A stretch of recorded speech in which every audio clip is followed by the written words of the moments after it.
అలై బలై ఈ పేరు చెబితేనే కేంద్ర మంత్రి దత్తాత్రేయ గుర్తుకు వస్తారు. దసరా పండుగ తర్వాత రోజు ప్రతి ఏటా క్రమం తప్పకుండా ఈ వేడుకలు జరుపుతున్నారు దత్తాత్రేయ. నేతలంతా ఒకరినొకరు తెలుసుకుని శుభాకాంక్షలు చెప్పుకునే అవకాశం కల్పిస్తున్నారు.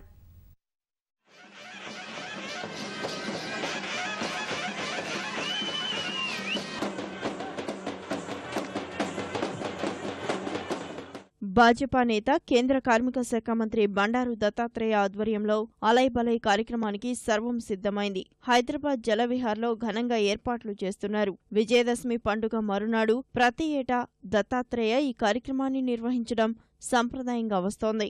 2005 నుంచి క్రమం తప్పకుండా అలై బలై జరుపుతున్నారు. రాష్ట్ర సంస్కృతి సంప్రదాయాలు ప్రతిబింబించేలా ఈ కార్యక్రమం జరుగుతుంది. నోరూరించే రుచులతో ఈ ప్రాంత వంటకాలను పరిచయం చేస్తున్నారు.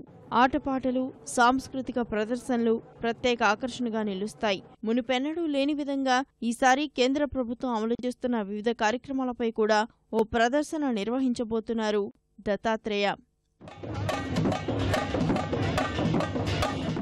ఈసారి ఈ కార్యక్రమానికి కేంద్ర భూ ఉపరితల రవాణా శాఖ మంత్రి నితిన్ గడ్కరీ ముఖ్య అతిథిగా హాజరు కానున్నారు.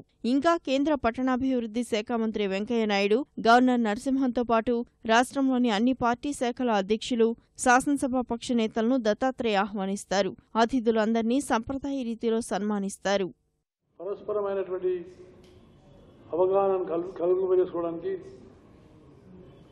ఓ స్నేహపూరితమైనటువంటి వాతావరణాన్ని పెంచడానికి చేసేటువంటి ఒకరినొకరు ఆదరించుకోవడమే అలై బలై.